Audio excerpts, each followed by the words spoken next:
taking a peek at the steering wheel as well as the cluster screen inside of the Lincoln Corsair. Now this is for the newer 2023 model, and this specific one is also the hybrid. It's got the Ebony+Cashew interior, which is why you've got those ebony highlights along the top, and then this kind of cream color along the bottom follows through the dash and things like that. And the color interior that you get is just going to dictate how some of these basics look. Like when we look at this look along the bottom, as well as right along the dash, and even the wood, you could technically get that replaced with an aluminum right from the factory or do something aftermarket instead. But this one, it's pretty much as fully loaded as it's going to get. So loaded across the board, I did mention it's the hybrid version of the vehicle. So you can see along the left side that there is the range that's available. But let's dive into it. I'm going to explain everything that you need to know. So first thing, the wheel feels premium. Really nice. And it is going to be a heated steering wheel. You can see the heated steering wheel button right on the Sync 4 media screen. So you can easily toggle that on or off as necessary. And on top of that, the wheel for the most part in the Corsair is going to be power telescoping. So just by our left knee, we can go forwards, backwards, up and down with the wheel, get that perfect position. And then one nice thing, once you have the steering wheel set up, you've got the side view mirror set up, and you've got your driver's seat set up, you can press and hold either 1, 2, or 3 along the door in order for it to remember your own personal profile, which is always a nice thing. But I mean, the wheel does feel nice and premium. Oh, this is good. All right, now, along the top left-hand side, this button is going to be our voice command prompt. So we'd be able to do things like change songs, radio stations, you can adjust the climate settings and things like that. I honestly recommend getting the hang of all of these different features. It's really, really useful to be able to just push and hold and be able to change the climate control. Rather than having to fiddle with the screen, you can turn on your heated ventilated seats, heated steering wheel, and things like that using the voice command prompt. So it's really useful from that perspective. Moving down, there are a series of different buttons that are available. So the pad along the left side is going to be our volume rocker, so we can easily adjust out. You can change between songs, radio stations, things like that. So if we turn the audio on, perfect. I'm just going to jump into audio for us here. So you can see we've got audio selected now. We can change between our different presets by going left and right. So you can see we're adjusting presets there. But if we're on, let's say AM, FM, or Sirius XM, if you do a press and hold instead, you'd be able to seek out that way. So it is kind of nice that you've got that flexibility. It's not going to be a seek in the sense that it's just going to continue to seek until it finds a station. You do have to press and hold in order for it to seek out, but you do have that flexibility. And then you can go up and down in order to adjust your volume as well. This button here is going to be for the adaptive cruise control system. So you can see it's turned on, and it's also highlighted some buttons along the very bottom now. So it is kind of nice. Like some of these buttons, they're more or less like a hideaway type of a feature instead. It's really, really cool the way that Lincoln's designed this. But looking at the adaptive cruise system, once it's turned on, you've got a few options. So once you get up to speed, you can set your cruise control, so plus or minus there, so you can increase or decrease 1 kilometer or 1 mile per hour at a time. If you feel the need to hit the brake yourself or you've come to a complete stop, you could resume on top of that just by pushing this resume button once you're moving again. Along the right side, you've got cancel and then distance indicators. So how close or far away do you want to be from the vehicle that's in front of you? I want you to think of it like that 1 Mississippi, 2 Mississippi rule. So general rule of thumb, I like to keep it at level 2, and that gives you a pretty safe distance between you and the car that's in front of you. There is the cancel button along that side on top of that. So if you're driving, you can hit the brake or you can just hit cancel if you wanted to do that instead. Now this one obviously just has the adaptive cruise control system. But through the media screen, you could go to features, driver assistant settings, and then you've also got cruise control there, which gives us a few options. So if you're a bigger fan of just normal cruise control, you could select that out if you want to. We've got adaptive cruise. Lane centering is an incredible one because what the wheel's going to do is if you are going across a bend, it's going to literally keep the wheel and turn the wheel for you in order to follow the bend in the road as long as it recognizes the lane markings. So it's a really, really great feature that this thing has. I absolutely love it. But it's very different from the lane keeping system, which is a button on the tip of the stick. So lane centering is going to keep you perfectly balanced in your lane, turning as you go, versus the lane keeping system. If you start to veer over into a lane without signaling, it's either going to nudge the wheel, it's going to give you a little bit of a steering wheel shake, or it's going to do a little bit of both. So those two go hand in hand together. You've got predictive speed and then also lane change assist. One of the cool things about lane change assist is when you're driving, I believe it's up to 45 or 50 kilometers an hour is the minimum speed you have to be going, but you hit your signal, left, right, whatever the case may be, and it's going to utilize the blind view monitors in order to make sure nobody's there, and it's going to change the lanes for you automatically. It is a really, really cool system. But if you want to walk through on how the adaptive cruise control system works in person, check down in the description below. I've put together a comprehensive walkthrough there. Along the right side, you've got a series of other buttons, and that's going to let us navigate what's going on through the cluster screen. But before we get to that, a few things. There are paddle shifters, so minus on the left, plus on the right-hand side, so you'd be able to easily adjust what gear you're in if you'd like to. Along the right side, it's going to be for your windshield wipers. So you've got your front window wipers going, adjust what's going on at the speed there, and then on the tip of that stick, there's also another one in order to get your rear windshield wiper going. You're going to pull in towards you for the front wiper fluid, and then you're going to push away in order to get your rear window wiper fluid going. So very straightforward from that perspective. Now, I did mention a series of buttons along this side, so let's zoom in a tiny little bit so you can see what's going on. And up you go. All right, and what we're going to do is push this button, and what that's going to do is jump us between a few pages. So you've got trip 1 counter, tire pressure, EV coach, and then calming screen.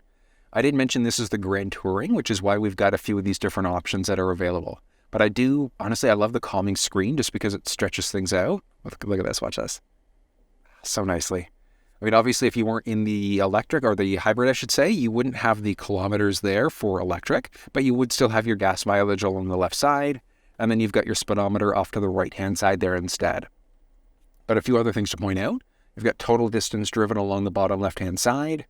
Also, you've got your current gear that you're in right there, whether or not the lane keeping system is toggled on or off. So with it toggled off, watch for a second there, it kind of tweaks the look a little bit more. So it's dynamic in the sense that depending on what features you have enabled, disabled, etc., it's going to change the overall look, layout, and functionality of the screen here, which is kind of neat. You've got your current speed along the right-hand side, any sort of warning messages, so the vehicle's on and my seatbelt's not plugged in, and then because we're charging up right now, you can see that we've got the charge warning there. What's currently going on with the outside temperature, and then lift you up a little bit so you can see, there we go, perfect. So 2 more things. You've also got what's going on with your current direction there, and then what station you're currently listening to. So there are quite a few different things that are available.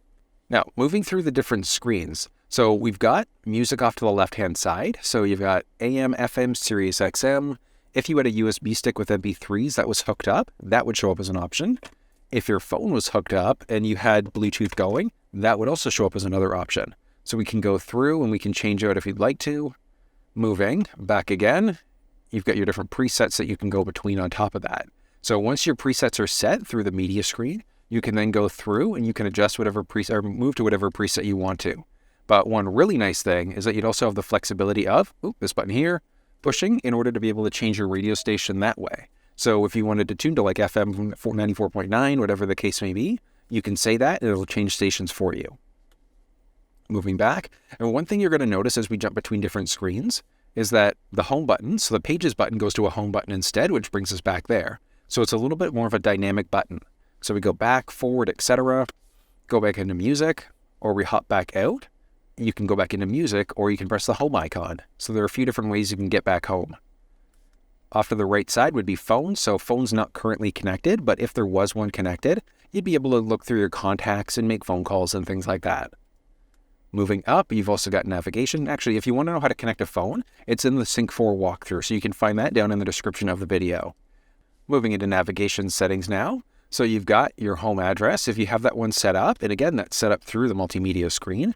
Previous destinations, if you've been to multiple locations, so you've got your favorites, and then point of interest icons. So if you wanted to find gas stations, food, things like that. So it's really neat. So let's go through and let's go to Pizza Force, haha. Treats, Harvey's, Subway, Tim Hortons. There we go. Nice and Canadian of me. Traffic laws. Be alert and use voice commands while driving. Why, thank you. U-turn if possible and then turn right. Why, thank you. So you can see there, you've got what's currently going on in the direction. So it's not a full map view, but I mean, still, that looks pretty nice. Go back home. So it is really cool that you've got that option right through the head cluster screen. And then even in the head-up display, when you've got a map going, I don't know if you're going to be able to, you might just be able to see it. All right, hold on. Look at this. Oh, is it going crazy? There we go. Look at this. So you've got your head-up display there as well. So you can see what's currently going on there. So we've got our current map going, what gear we're in, how fast we're going, what our road speed is, current temperature, and then our current time as well. So it's really, really cool that we've got that available as an option. And I mean, the head-up display inside of this thing looks really, really sharp. All right, and jumping back down again. And if we go up, right back to our navigation, back to our navigation menu again, you can go cancel route. So let's go back up and cancel the route out. And that just brings us back to this main screen again. And same idea, we can push this in order to get to different modes. Back to the calming screen is going to just bring us back to this base screen instead. There we go. Perfect, so much better. And now next up, last one is going to be our settings. So along the very bottom right-hand side there, we're just going to push down, and that's going to bring us to this one instead. So ton of options available. So whether or not you want the head-up display on, yes or no, and then head-up display menu, we'll actually, let's do that right now. So head-up position, you've got brightness and a few other things that you can adjust. So let's zoom in a tiny little bit there. Oh, chaos. All right, there we go. So moving through, you can see a few different things that are available. So you can adjust the brightness. So I'm just going to go max brightness, but you can adjust it out from there. Honestly, it's easiest to see when it's full max brightness there. So definitely recommend going that route. Moving back, you've also got your head-up display position. So if you want to adjust your vertical position, you could. So you can bring the head-up display up or down if you want to make it a little bit easier for you to see, just based off of your height. And then you can also rotate the image as well. So if you are if you sit a little bit sideways, you could also go up and down that way if you wanted to adjust that too, which is kind of neat. Moving out, you've also got what content's currently showing up.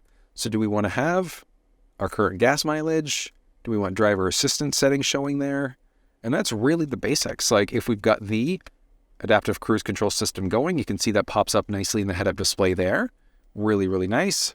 And then as you adjust, whether you're closer or further away from the vehicle in front of you, that's also going to show up there. So I mean, I think that looks really, really nice. I love what Lincoln's done with the head-up display inside of this thing. And then you do have the flexibility. If you just don't want to use the head-up display anymore, you can toggle it off. And it's just off. And then simply toggling it back on again. So it is really, really nice that we've got this available as an option. And back down again. Let's move into display menu. So what information screens do we want showing up? Calming screen, trip 1-2 counter, this trip, fuel economy, tire pressure. Do you want to have your seatbelt showing, power distribution, electric economy, things like that. So there's so many different options that are available, and I'll show you where that goes in just a second. But another thing to point out, just going to toggle a few of these things off. Speed, we can have mixed miles, kilometers per hour, etc.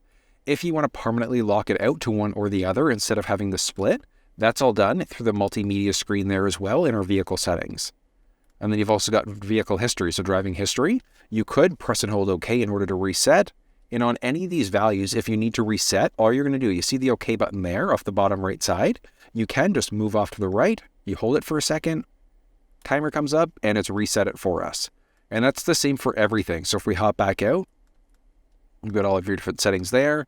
Now, if we push the pages button again, that's going to bring us to a few different counters. So we added a few other ones in. You've got power distribution in there now, electric fuel economy, and things like that. So one really nice thing is that you do have the flexibility through any of these things, for the most part, to reset. So your trip counter, if you wanted to reset that, same idea. You're in your trip counter, so all you're going to do, press and hold this pages button there in order to be able to reset your fuel economy. So certain ones, you're going to have an OK button. Other ones, you hit the pages button in order to be able to reset instead.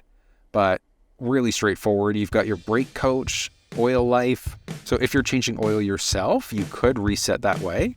And then also neutral towing. So if you're going to be towing your Corsair behind a trailer, whatever the case may be, you do have neutral tow mode available there as an option. So I know there's quite a few things to take into account there, but that's everything that you need to know about the steering wheel as well as the cluster screen inside of the Lincoln Corsair.